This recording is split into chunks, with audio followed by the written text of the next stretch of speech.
Cheers, gentlemen. It is Sunday night.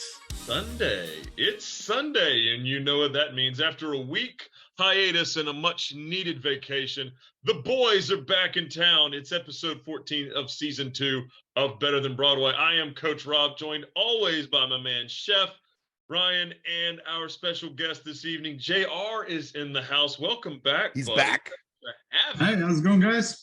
Thanks for being with us. Thanks for having us in your living room with your WCW Thunder logo. What a great show. In my opinion, pound for pound, the worst B show of a wrestling company.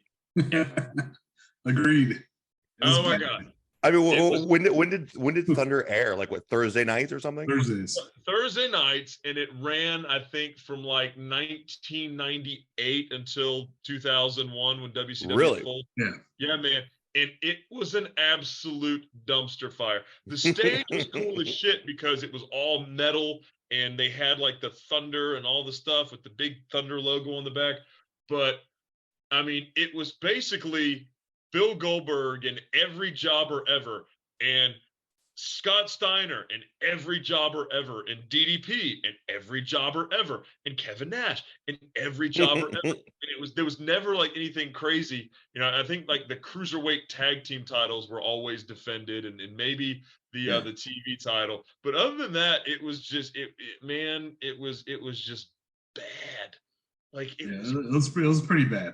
Like AEW Elevation bad, or like the production value was probably less than an AEW Dark Elevation. Like it really was. Like Sunday Night Heat was better than you know. Shotgun Saturday Night was a better show than Thunder. Wow. Okay. That was like an E tier show. Like they're all absolutely. But like when I think of Thunder, I think of, you know, like the WCW Bash of the Beach thing. Like it just the idea of Thunder and like the beach, and just when Sting rappelled out of the helicopter. And like the pool waves is going everywhere, and then like Eric Bischoff is like, the propeller, you know, the wind from the propeller is, I can't stand up, and he's like throwing himself over the barricades, and people are falling in the water, like, and then Sting just like a badass just like jumps out, and he starts wrecking house like that. I mean, that's the gut reaction I get when you say WCW Thunder. I mean, I know it has nothing to do with it, but I'm just saying. Sting to this day is still just godlike when it comes to professional wrestling. Like when you think of pro wrestling, obviously you think of Hulk Hogan, Ric Flair, Dusty Rhodes, Harley Race, those guys. Sting, bro. Sting, man. Sting is a stud. God, 60 something. He's like 64, 63. 64. Okay. One of the, I mean, everybody's like, "Oh, Sting this, Sting that." Man, Sting was so underrated, man. Like, I know everybody just like was crazy about Sting with the face paint and all this other stuff, but like, dude, Sting was so underrated, and I think he still is, because everyone still wants to work with Sting. Not many people want to work with Hulk Hogan and Ric Flair, but everybody wants to work with Sting. Well, yeah, because you're not worried you're going to actually kill Sting. Like, if I worked with Ric Flair, I'd be worried, like, if I hit this man, is he going to die? He's going to die. I could, if I chest chop him, I might chop him in half. Yeah. Right. Or I might stop his heart. Yeah. If I hit Hulk Hogan wrong, he might just fall to the ground, break a hip, and it's over for him. Yes. But here's Sting, just living his best life in his 60s, just being, oh God, you disappeared. That was neat. Well, what I love about Sting, actually, disappeared. Did you see that? It was neat. That was a magic trick. what I love about Sting right now is when it was last week on Dynamite, he was talking to MJF, and he literally was like, dude, like, you got to have somebody to help you out in this business. Everyone needs help in this business. And he called out Kevin Nash, Ric Flair, thank you, to the camera. Like, dude, like we all, this is a village. It takes a village to go over in this business. Yeah. And that was MJF had Cody, he had Jericho. I mean, Darby's got Sting. You know, Darby's got Darby's gonna be fine, but fabulous segue, Chef, into one of our first plot points of the week. There's a lot of wrestling that's been going on, and we'll get into all of it. We're going to talk about Impact Rebellion. We're going to talk about the Stardom All-Star Queendom Grand Finale. We'll talk about all that. But first and foremost, this Four Pillars tournament in AEW right now, because we're talking about Darby. The Four Pillars, for those of you that do not know, and I have a big problem with this, you got Jungle Boy Jack Perry, Sammy Guevara, MJF, and Darby Allin.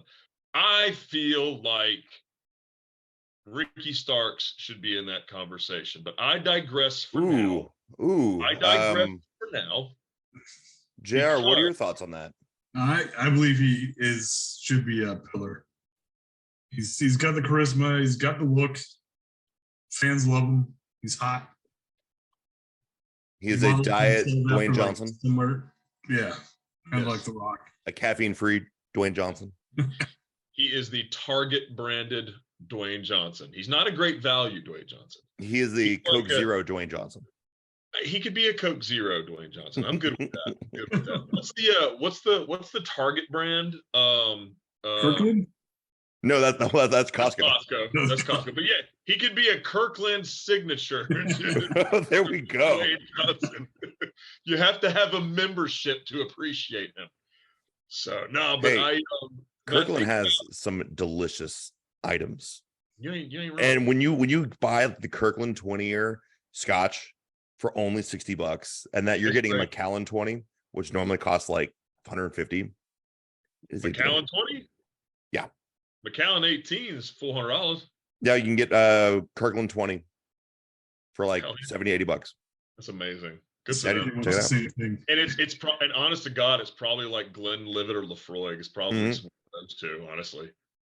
But that's great. JR, I want to get your thoughts on this Four Pillars tournament right now.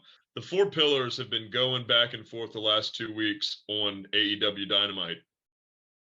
And MJF kind of said, all right, well, we're going to do a tournament to determine who's going to face me at, what is it, Double or Nothing? Is that the next pay-per-view? Or is it? I believe so. Full Gear's in November. So I think it's Double or Nothing in May, at the end of May. So you got these three guys. Darby Allin gets a bye. Jungle Boy and Sammy Guevara work each other. MJF's in the back. He's like, hey, Sammy, here's a check. Write any dollar amount you want. I'm going to help you win, and then you're going to lay down for me in the final at Double or Nothing. So they write the check, do the thing. And MJF, with the diamond ring, knocks out Jungle Boy. He helps Sammy win the match. They celebrate like they're best friends, rolling around like crazy people. But now he's got to get past Darby. And you can't buy Darby Allin. And Darby Allin has Sting. Sammy Guevara really doesn't have Jericho right now because Jericho's off with Adam Cole and the Outcasts doing their thing. So how do you feel about this Four Pillars tournament and where it's heading for MJF's Triple B? Yeah, it's a good tournament, but I think it has a few problems. I think there's lots of people who think Ricky Starks should be in that tournament. Or even Wardlow. So, like, those are two guys that probably should at least been in the tournament. Here's a question. When did Wardlow start being MJF's bodyguard? From the beginning. Really? Yeah. So if MJF considers himself a pillar, in theory, Wardlow is too. Probably. Okay, JR, continue. Yeah, so, I mean, those two guys should be it, but since they're not, it's going to be interesting when Darby beats Guevara. I think that's going to happen.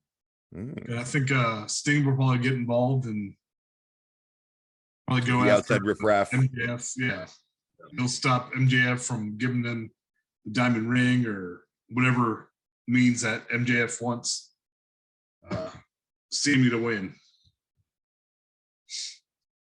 Yeah. Okay, I can get behind that. It's well, I mean, Wardlow, I mean, yeah. Sting, yeah, Sting's got to jump in there somewhere but him and Darby have been apart too long for a minute. Like they've been on a friend's break, you know. But I did love how Sting came out and intervened during the promo between Darby and MJF the Yes. other week. Like you said, everybody's had help. Ric Flair, Kevin Nash helped Sting, Jericho and Cody Rhodes with MJF. Now Darby's got Sting. And Well, I mean, like, who put over Kevin Nash? Shawn Michaels, man. Like, Shawn Michaels. back in the day, like the biggest people still like that's yeah. Well, that's how you make new stars. I mean, Mhm. Roman Reigns wasn't Roman Reigns until John Cena and Brock put him over. Yeah. You know, and I'm sure Goldberg didn't want to put him over, but he did it. You know, the Undertaker didn't Roman Reigns beat the Undertaker at WrestleMania? He and Brock Lesnar, right? They both beat the Undertaker at WrestleMania. Yeah, he beat him like a year or two after Brock broke the streak. So to get the rub, as using an insider term, to get the rub from your top stars of the era gives you all you really need to succeed, as long as you can cut your promos and your in-ring work is good. Now, they're not going to put their stamp on just anybody. I mean, nobody put their stamp on, Sergeant Craig Pittman. You remember Sergeant Craig Pittman from WCW? He was a jobber. He was a USMC. He was a Marine. He was a Marine. Yeah, he's a Marine, but he was also a power plant coach. He was one of the trainers at the power plant. So, he really couldn't be, like a top guy, unfortunately. Great worker. He made everybody look great. He was an enhancement talent. He was a coach. He was fabulous, but he was never going to be world champion. He was never going to be a tag champion, US champion, TV champion. He was just there to make sure these guys got elevated. And, they're unsung heroes of the business. Arn Anderson's another guy. He was a top guy for a long time. And then who did he tie his wagon to? Cody. Yep. And now he's tied it to Wardlow. Yeah, now he's tied it to Wardlow, which is amazing. And that's going to be really, really great, because now Powerhouse Hobbs has been dethroned as your AEW television champion, the TNT championship, which is their television championship. And now Wardlow is a 3-time champion. He won the title in Pittsburgh, which is his adopted hometown, where he and Britt Baker are essentially from. So with Wardlow being your new TNT champion, where does this take Wardlow?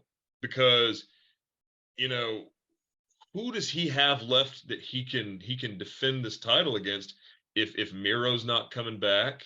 If Darby, Miro's not coming back? I don't think Miro's coming back, because that would be such a great match. It really would be. But who's next in line to battle Wardlow? If what's his name? Who's the guy that came out at the end after he won the belt? Who was that? Come on, help me out.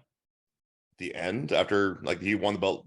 After Wardlow's holding the title up, somebody came out on the stage and they just kind of were like, "Ooh, they're the next in line." I know who you're talking. I don't remember.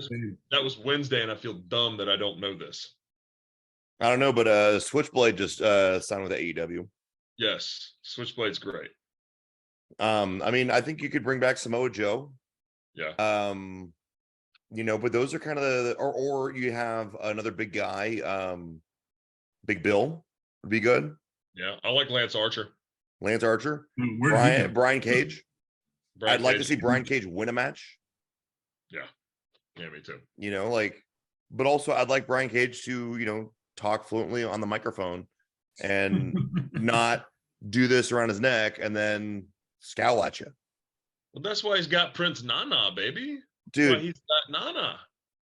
Yeah, it's you got to be able to fight your own fights. Yeah, it's like Stokely Hathaway. Stokely Hathaway is fabulous on the mic. He is fabulous. He keeps so many guys relevant because he's that good. I mean, good Lord. I mean, I guess you could do, somebody on the BCC. Claudio could do it. It'd be cool. You know, it would be cool if the BCC started doing kind of what the NWO did of like, we're just going to collect all the belts and be a stable of champions. And that would be kind of be cool. And I think that's kind of where they're gonna the direction they're slowly working into, because now, as Ryan said, Moxley is just beating the hell out of everybody, regardless. He doesn't care who it is. He's just going after everybody. He's gone after the Elite. He's gone after Callis. He's gone after Konosuke Takeshita, who he had a fabulous match with about 6 months ago. And, you know, now he's gone after Chris Daniels. I mean, eventually they will get their comeuppance. But I love the fact that these guys are slowly emerging as the biggest heel faction in the company, more so than the JAS. JR, in your opinion, taking these four guys, who would you like to see them add to their group to make them stronger? Ooh, that's a good one. I think it's too early, maybe, to turn Wardlow. But I think picking up like someone like giving the rub to like Powerhouse Hobbs with all their like the BCC's wealth of knowledge in wrestling, that could easily, like how we talked about, you need someone to help you. That would definitely help out Powerhouse Hobbs. And that would help him get over, because QT Marshall and this QTV thing just not helping him establish his character. No. Chef, same question. Who's the next member of the BCC in your dream booking? I could see Ethan Page. I like that. Or Scorpio Sky. That's a Scorpio Sky. My God, there's two names that really need the rub now. Yep. They have managers behind them. They obviously have, you know, Stokely Hathaway, but there's a lot of people just treading water in AEW. I agree. And you need someone who's not super established, because Claudio's the champ. Yuta was the champion. I think he may have lost. He lost the belt to somebody. He lost the pure title to Katsuyori Shibata. Shibata beat him at Supercard for the title, which is a perennial New Japan favorite. Yeah, but it also seems like they're slowly, like, they've crossed the titles in AEW and Ring of Honor, and now they're kind of like, they're sort of like, okay, well, now we're putting them back where they need to go, and not doing too much blending anymore. Am I wrong there? I like that, and I agree with that, because I feel like you cannot showcase the Ring of Honor championships on AEW television. But that's why Pentagon and Penta El Zero Miedo and El Red Phoenix are not carrying the Ring of Honor titles to the ring anymore. The only person that's bringing an ROH title to the ring is Claudio, which I think is peculiar. I think is hilarious. Because like when they jumped the Elite this past week, Claudio runs out there. They're beating everything else, and Claudio has the ROH title like as his actual belt, holding up his pants. And I'm like, dude, we don't need to know you're the champion. Like, no one cares for this segment. Like, but it would just be hilarious if like someone like a drop punch or like a knee or a kick to his belly, and he like pops up like, haha, like Marty McFly from the end of Back to the Future. Like, I've got this steel belt, and like hurts their hand or some shit. But I it's ridiculous. Like, we're gonna go help our buddy. Don't forget the belts, man. Don't forget the belts. People will forget, you know, like it's just, it's comical. Nice. Now,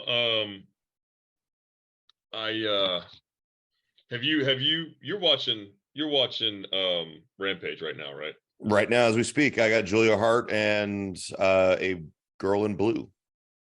That's Kiera Hogan. The former Knockouts champion from Impact, who's now in AEW. JR, I want to ask you something.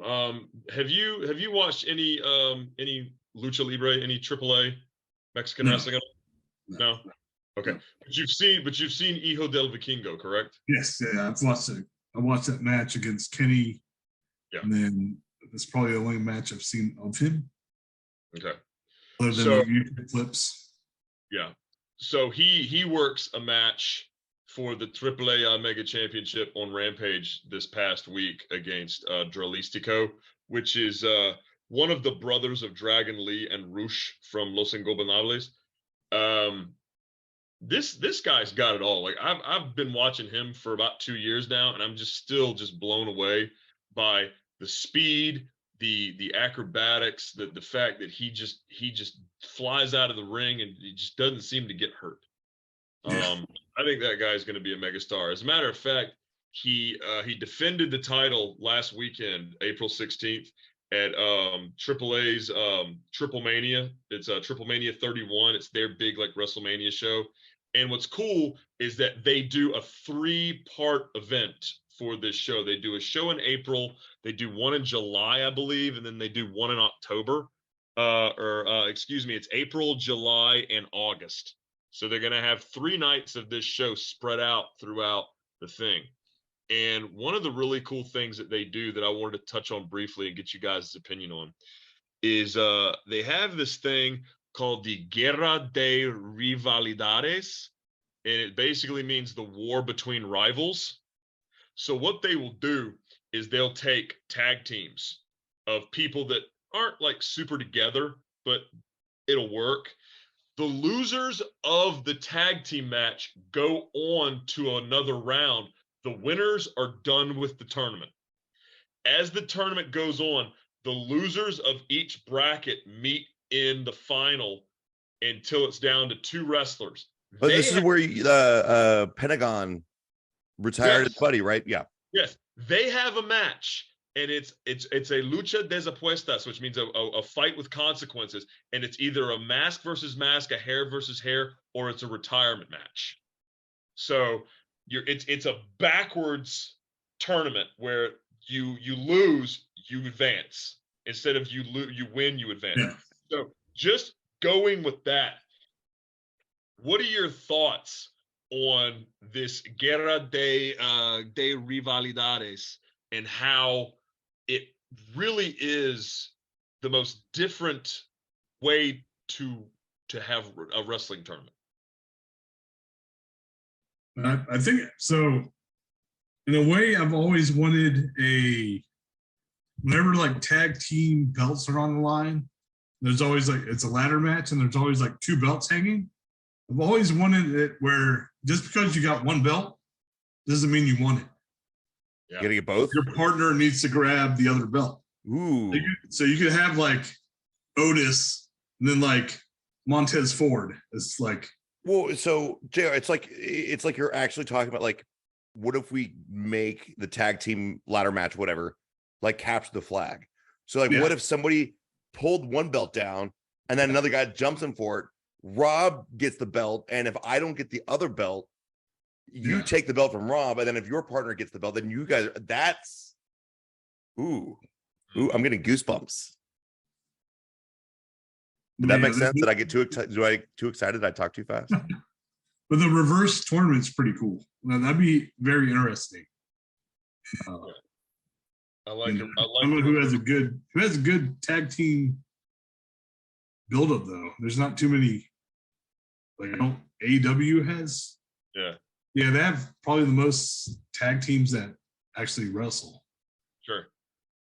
But that's the thing. Like none of these tag teams are tag teams. They're okay. They're just guys thrown together. Yeah. So like for example, at Triple Mania, you had Pentagon and Alberto El Patron, the former Alberto Del Rio, and then you had Sam Adonis. That fucking guy. And then you had Sam Adonis and Psycho Clown. Okay, yeah, those are 2 random people. So Pentagon and Alberto Del Rio, they won the match, so they're out of the tournament. And Sam Adonis and Psycho Clown, they keep going until they win. And if they win, they're out of the tournament. They're good, but if they lose, they keep going until there's just 2 wrestlers left, and the loser either retires, loses his mask, or has to cut the hair. So it's really fun because there's something to fight for, and you have everything to lose. Like we're always fighting for a championship, but to have something to lose makes it a lot more interesting for me. Yes. So, I think it's also like incentive, like, dude, get your work in early, win early, and you're off. You can go to the club, go to the bar. If you're losing, like, shit, I gotta keep going, and because then like your gas tank's low, and you gotta like just pound a Gatorade and a power, an energy bar, and go back out there and do it again. And if you lose again, like I've been in those wrestling when I was wrestling in high school. Like, no. I want to win because I don't want to go into consolation because there's more matches in consolation. Because then you could win there and wrestle again. And then, but if you win, you're like, oh, yeah, you're semis, quarters, semis, finals. You're done. the losers bracket, baby. We're playing for the losers bracket. Yeah. Let's go. Well, guys, did any of you get a chance to check the Mercedes Monet Mayu Iwatani match yesterday? I saw the end highlights. That's about it. I did not. I was axe throwing with my lady. Yeah, and I saw that, and you guys got the 5 points. You got the bullseye, both of you. It's pretty badass. Kate threw the knife, and it's like you could kill somebody with that one. Like that was directly to the heart. It's amazing. Yeah, that was amazing. But American Axes, thank you for hosting. That was awesome. Well, fellas, New Japan and Stardom are at it again. They had the Stardom, which is the women's wrestling outfit in Japan, the Stardom All-Star Grand Queendom over the weekend. And the exciting part of this was that Mercedes Monet, the former Sasha Banks, your IWGP Women's Champion, your second Women's IWGP Champion, battled Mayu Iwatani, who is the perennial favorite in Stardom, one of the best women's wrestlers in the world. She defeats Mercedes Monet in Mercedes' second title defense with a German suplex with the knees pin, and it's really something to see. If you get a chance, people who are watching our show, all three of you, please go check it out. I wonder if I could find that clip and you put it as our post for this podcast. I'll look at that. That would be dope. JR, my question for you is this. They're saying that they took the belt off of Mercedes because her short-term contract with New Japan and Stardom is up. But Mercedes has said on social media that she plans on staying in Japan. She plans on learning Japanese. She plans on buying a home. And next month at New Japan Pro Wrestling's Resurgence pay-per-view, she says that's her next stop. JR, thoughts on if Mercedes is trolling the internet and she's going to return to the States, to WWE, AEW, or Impact, or even Ring of Honor, or if she's really going to stay in Japan and be this dominant force that she knows that she can be? No, I think she'll stay in Japan for a while. Just kind of wrestle people who she won't be able to wrestle if she does go to WWE, because they're not going to let her go wrestle wherever. AEW would let her wrestle somewhere else, but I think she just wants to wrestle new people that she hasn't wrestled before. And I think I heard or read somewhere that she's already kind of talking with another, I don't know too many Japanese promotions, but she's talking with like Dabi Joshi or something like that, or Joshi Pro, JPW. Yeah. So she was talking with them recently. So yeah, I think that's the best thing about her is that she's able to, kind of work around where she wants to work. I think that's the beauty of it. You work your own schedule. You're not working 300 days a year for WWE or 150 days a year for AEW. You just kind of go and do what you want to do. But the fans, the marks online, which drive me nuts. This was her second title defense, and she dropped the title. And all the marks online and all these fans are saying she can't hold on to a title. She can't hold on to a title. Clearly, we all know, except for Chef. Chef doesn't know this, but you and I do, because we're scholars. We're scholarly gentlemen in the house of learned doctors. But the whole point of her winning championships and losing championships it's just what they want. It's not what she wants. It's what the goddamn promoters want. And Yes. and Vince McMahon wanted Charlotte Flair to be the champion, so we've got to have a transitional champion. Oh, we like Sasha Banks. We'll do her. And then she's got a 5-time WWE Women's Champion. She's now a 6-time Women's World Champion. But your contract ends. You're not gonna have a Medusa problem where she goes and drops a belt in trash on television. Like, come on. So, JR, based on the knowledge of Mercedes Monet hold on to a title For the more than one defense. yeah, for more than one or two defenses? What do you think is going to be her legacy in professional wrestling when it's all said and done? I think that's hard, but I think it'll somewhere be like she'll be one of the top women, but I don't think she'll be like the Mount Rushmore of women wrestling. I think she'll be that next tier lower. Yeah. So she'll, go wherever she goes next. People will like her, hate her, and then she'll move on. But she won't be like that, like Medusa, Charlotte Flair, like those big names. She'll be that lower upper card, I guess you could say. I like it. Women. I think it's a conversation I've been having a lot with myself lately, and with martial arts and other businesses, and it seems like Mercedes is having fun, and that I think is the most important thing we can do in this life is have fun. And if you're traveling to Japan and you get an opportunity, by the way, buying a house in Japan as a non-citizen is fucking hard. And if she has that opportunity to go speak Japanese, learn it, work with those people, and have a great time and make a living from it, I mean, it's live your life, girl. Have fun. If you can make the money you want to make and do the things you want to do, not a lot of people get to do that. And so yeah, WWE is the biggest stage and they probably pay the biggest paychecks, but like they say, money can't buy happiness. They can buy a lot of boats, but and jet skis, but I think she's living her best life, and I would love to see her continue that. You know who's a really happy guy making shit tons of money and living life his way? Jericho? Matt Cardona.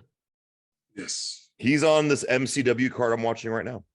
Man, Matt Cardona is living his best life. He ain't giving a shit about shit. He said the other day in an interview that Zack Ryder is dead. If he ever comes back to WWE, he wants to be Matt Cardona. He wants to be himself. He does not want to be Zack Ryder.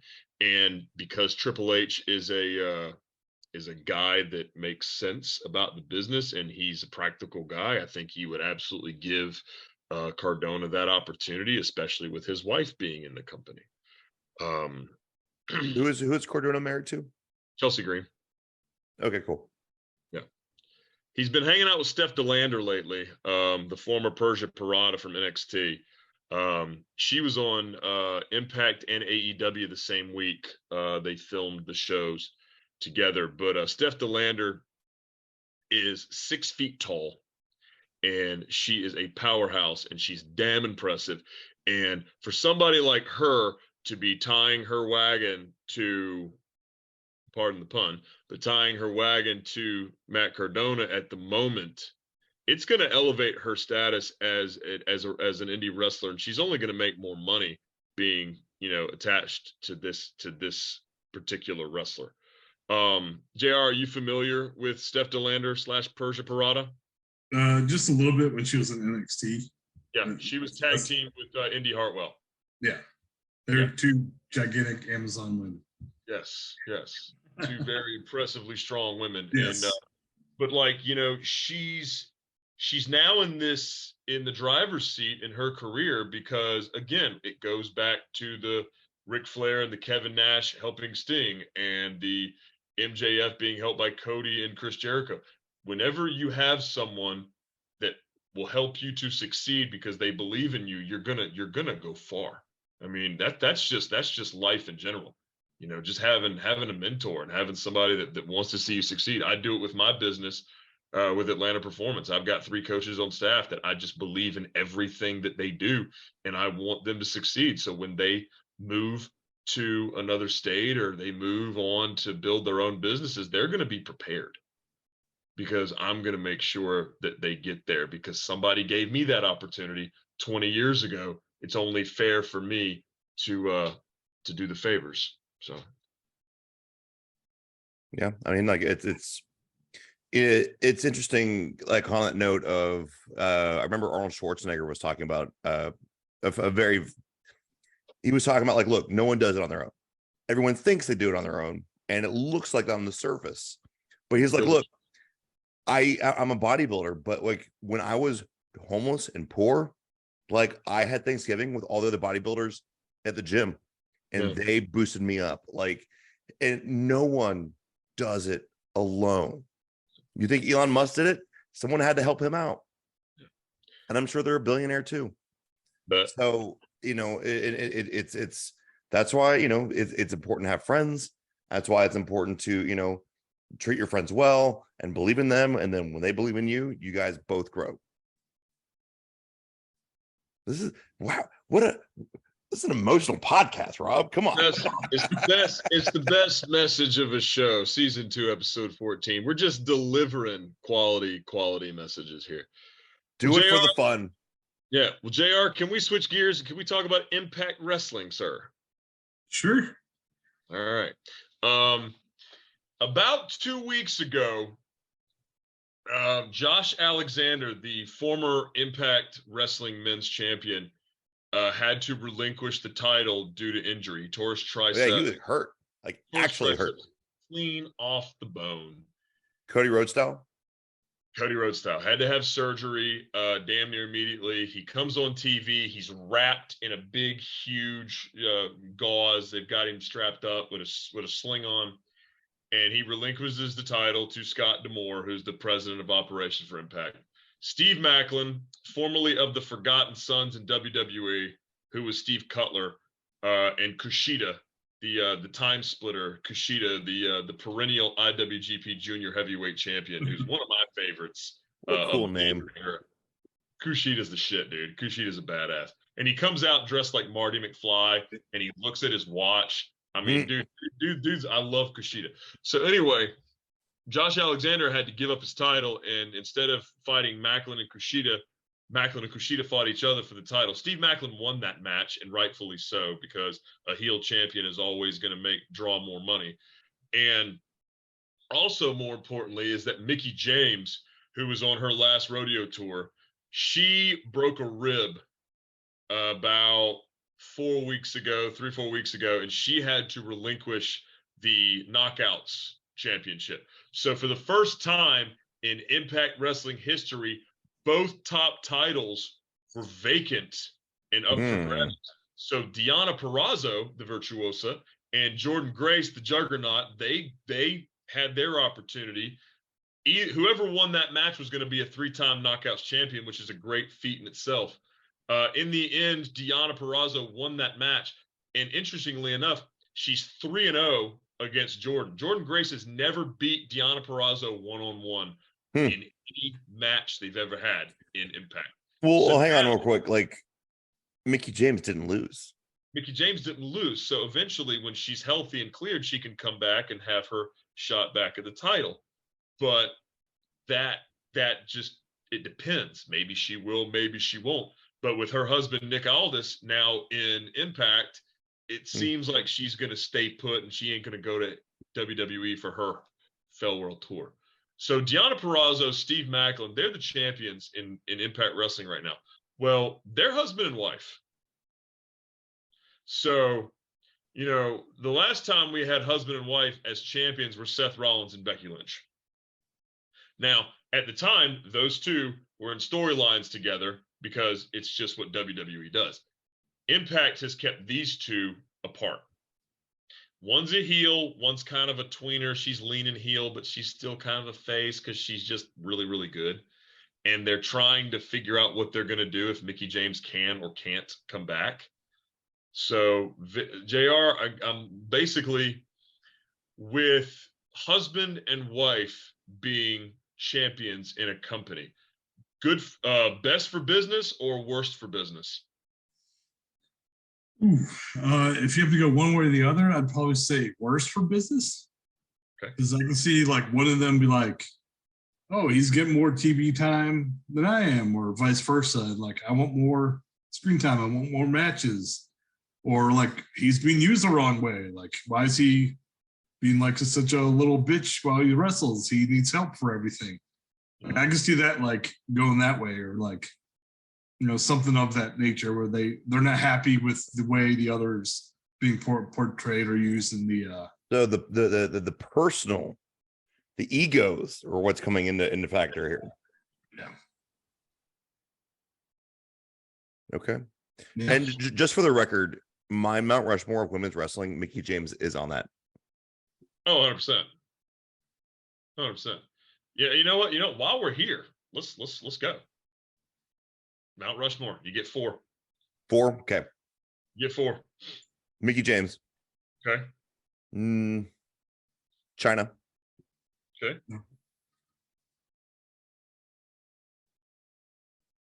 I'm gonna go with Charlotte Flair. Okay. And the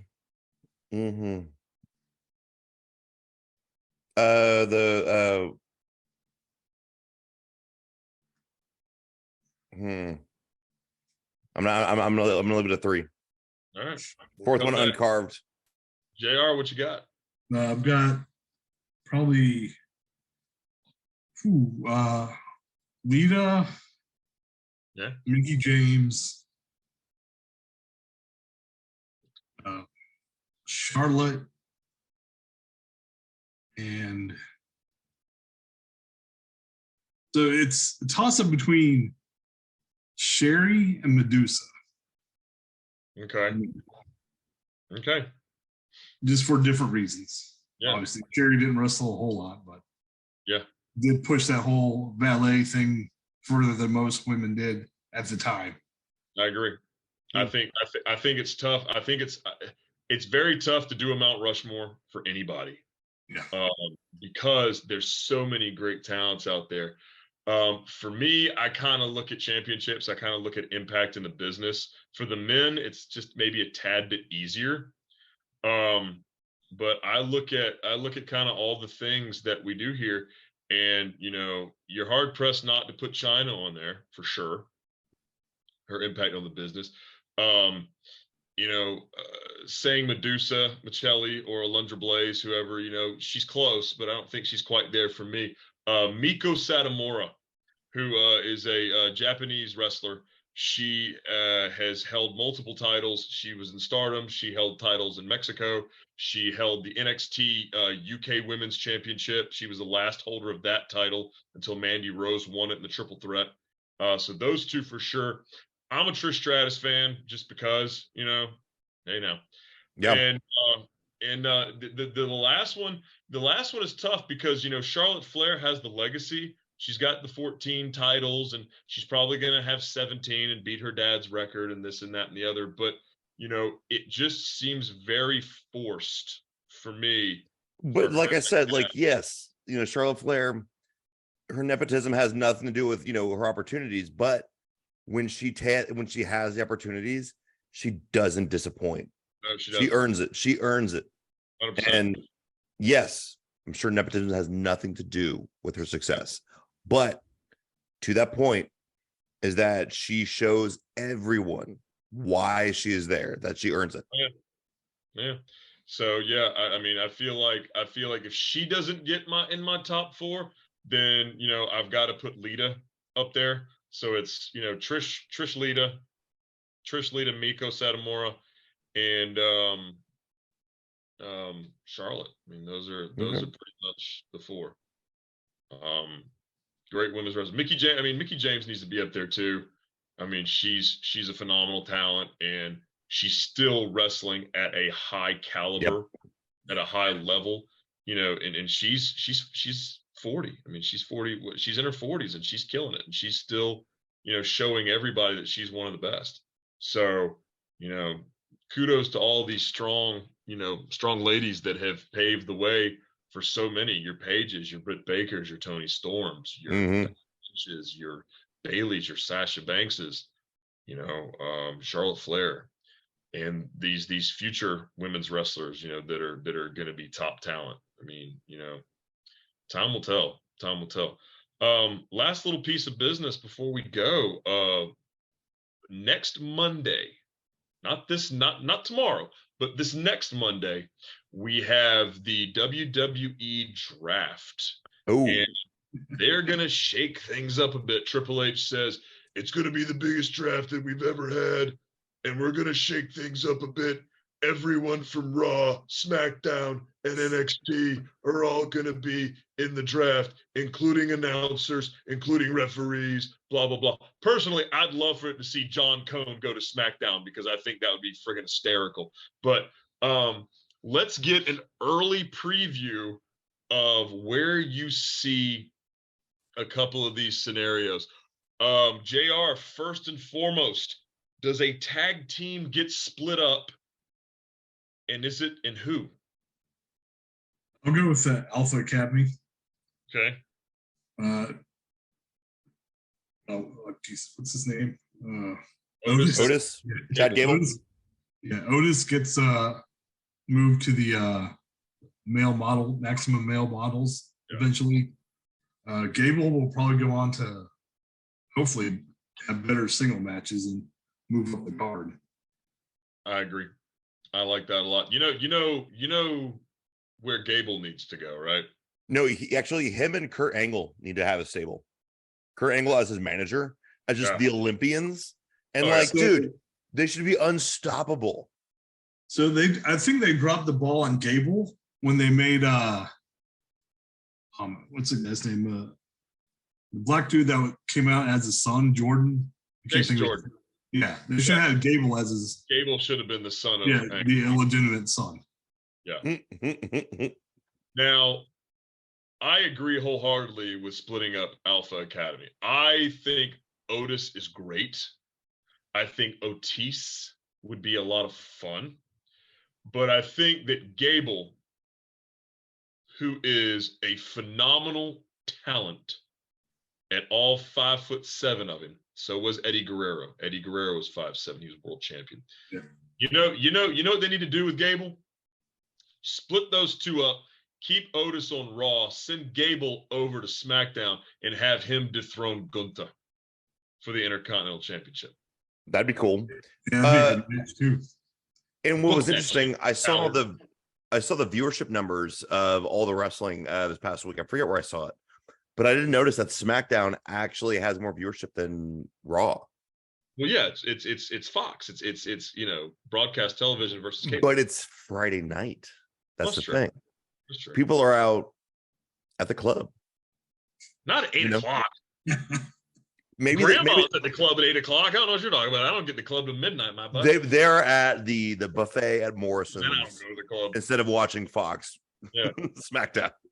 I'm 40 years old. I don't go to the club. I hadn't been to the club in 10 years. I feel like if you're, over the age of 30 and you still go to the club, you're kind of a dick. But, I digress. What about Chef? Do you see a tag team getting split up in the draft? I think, as you know, I'm always somebody who I want the unexpected. Yep. And I think they should split up Sammy and Kevin Owens. They have the titles for each brand. Yeah. They need to go to to both brands. Yeah. That would be a very, how could you have a lot of opportunities to play something like that way. Makes great sense. Yeah, because dude, I don't see you anymore. You're on, Fridays, I'm on Mondays. We just don't connect. And that could be a nice schism for them to drop it. It's true. It's true.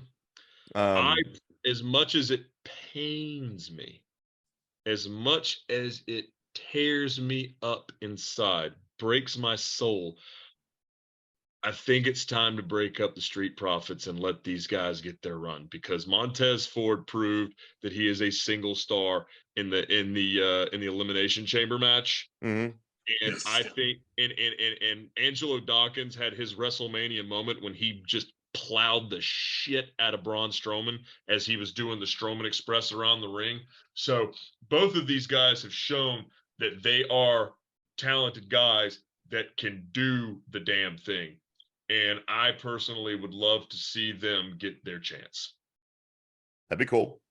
Bring them back together in a year or two, but give them a chance to just kind of grow for a little bit.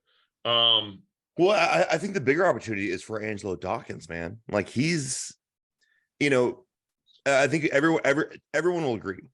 Montez Ford is the star of the two guys. Yeah. Oh yeah. And he will be a megastar. And Angelo Dawkins, like he needs the opportunity to grow into a star. Absolutely. And but that's got to happen. But you can't do that with Montez. Yeah. It's I hope that happens. I hope Angelo takes his opportunity by the throat, and I hope he shines like a diamond. And they can come back later on down the road, and it's like, hey, dude, I love how much you've grown.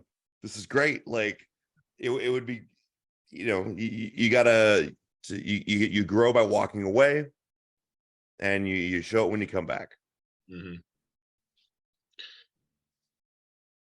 NXT is also going to be in this draft. Who is your breakout star that gets their opportunity on the main roster? JR. Male or female, doesn't matter. I think it's gonna be a tag team that gets called up. It's the Caden Carter and Katana Chance. Yeah, Katana Chance. The KCs. Yeah, the KCs get called up to the main roster because there's not that many women's tag teams that are. It feels like they just recycle them every week. Like it's Damage Control against whomever. It's Damage Control again on Mondays. Yeah. So I think they just need some more women's tag teams. And from what I've watched of NXT, they're pretty damn good. Mm-hmm. I love that. Chef, I want to go back to Damage Control, but Chef. I think they're gonna have to move large Peter Dinklage. I forget his name in NXT, but he looks like a larger Peter Dinklage. Who is this? Who are you talking about? What, JD McDonough? Yes. That's totally him. The former Jordan Devlin, who is a phenomenal talent. That guy's badass. Human, actual size Peter Dinklage. No, I don't know. I don't watch NXT religiously, guys. All I know is that Braun Breaker's finisher is the spear, and I fucking hate it. You know how I feel about the spear. Yeah. Bullshit. Yeah. I'd love to see it is so OP. Yeah. And for those who don't know, OP stands for overpowered. Yeah. It's having the BFG 9000 in Doom. It's having the the missile launcher in Halo. That's a great callback. The BFG in Doom. Yeah. It's like, look, there's so many other things you could do with your strength, and you choose the easy route of the spear. Yeah. JR, you haven't heard this from me. The old Steiner recliner. Braun Breaker should be using the Steiner recliner to win every single match. I'm saying. I mean, I'd like to see him go to SmackDown or Raw, but I don't think it's his time yet. I think that he needs a little more time to get polished in NXT, because I still feel like he's just a tad green. I mean, he's only really been in NXT for 18 months, which is great and all, but from a guy who came from a family lineage of wrestlers, Rick and Scott Steiner, his father and uncle. You should be more polished. He just needs a little more time. I mean, he's doing great. I mean, that kid's going to be a superstar the same way Austin Theory is going to be a megastar someday. But I just feel like he needs a little more time. Somebody like Ilya Dragunov, somebody like Tyler Bate, somebody like Tiffany Stratton or Roxanne Perez, all of them, they're all ready. every single one of them are ready right now, in my opinion, and they could run it.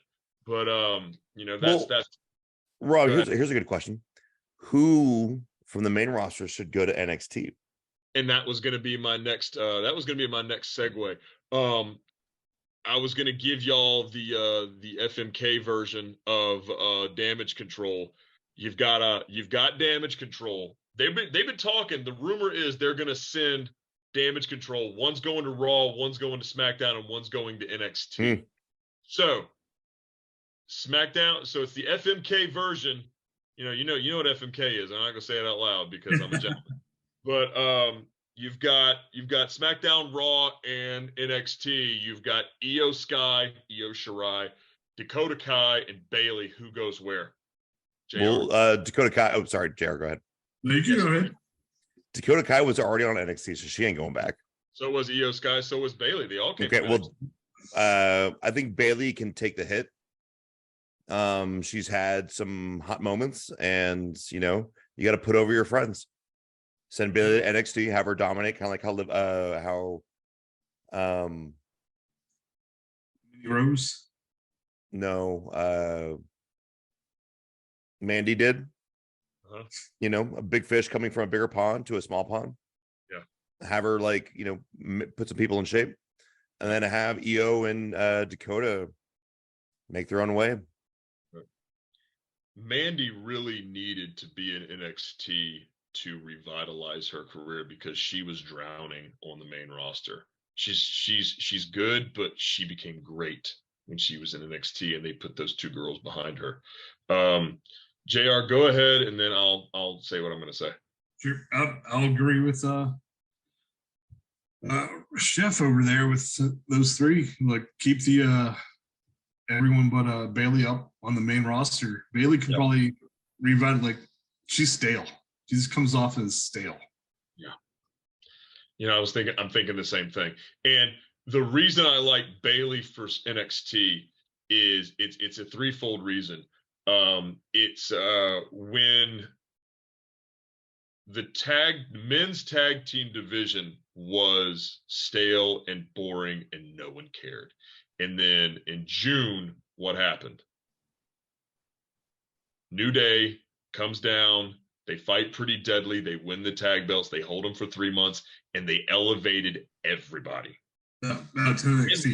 Every team in that division prospered because you put Woods and Kofi down in NXT for 4 months. It was the best of times for their tag division since the Undisputed Era left. When the Undisputed Era left, the tag team division damn near fell apart. So now you take this opportunity with a beloved veteran like Bailey. You put her in NXT. You let her work Roxanne Perez and build her up. You let her work Stratton, build her up. You let Indy Hartwell and everybody else who needs a rub. Sol Ruka, who could be phenomenal. JC Jane and Gigi Dolan, who could be phenomenal.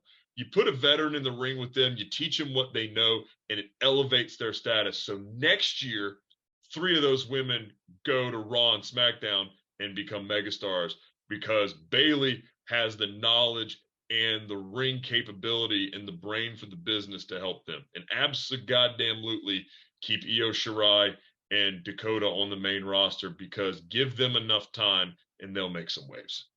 Love you guys. Good. Yeah. Shit. Well, guys, we're gonna call it a night, and we are gonna thank JR for joining us tonight. Please come back and join us anytime. Yeah, dude. Thank you for joining us. Thanks for having me. We will cover more of the draft next week. I'll have a few more little quick questions for you guys as the rumors start piling in this week and we retouch. We'll talk more about that. We have a very special guest, an author from Canada. His name's Greg Oliver. He will be joining us next week. Thank you to my friends Matt and Kelly for getting him together for us. What makes him awesome? He has written several books on sports, but mainly he's writing wrestling books at the moment. And I'm Very not nice. 100% sure, but I think he's actually writing a book about Jay Briscoe, our Ooh. recently fallen departed friend Jay Briscoe. So I definitely can't wait to pick his brain and kind of hear what he's doing next, and maybe we'll get a chance to talk some WWE draft with him as well. So Justin will be back with us next week, and we're gonna have a good time. If anybody else wants to come in and listen to Greg, I would love for you guys to come in and be a part of that. We could do Uh, an open Zoom call. I think I'm an down with open that. Zoom call would be a lot of fun. I mean, just mute everybody, but I mean, I feel like you could, pop in and get a question or two in when you want to. I think that would be. I think Greg would love that. I'll No, I think talk it's to a him. great idea. But yeah, man, good show again, Jr. Thank you so much. APOC, we love you. We miss you, pal. Rest in peace. To the Nighthawks and all of our friends watching us on Spotify, Amazon Podcasts, Apple Podcasts, and the like. This Like is us, subscribe to us, or tell us you hate us. find us on the Instagram. If you want any to news be, is good news. yeah, and if you want to be a guest host on Better Than Broadway, please DM us on Instagram at Better Than Broadway. We would love to have you on to talk wrestling anytime. So let's do the damn thing. For JR and the chef, I'm Coach Rob. Happy wrestling, everybody. See you Saturday. Happy wrestling. Hit the music.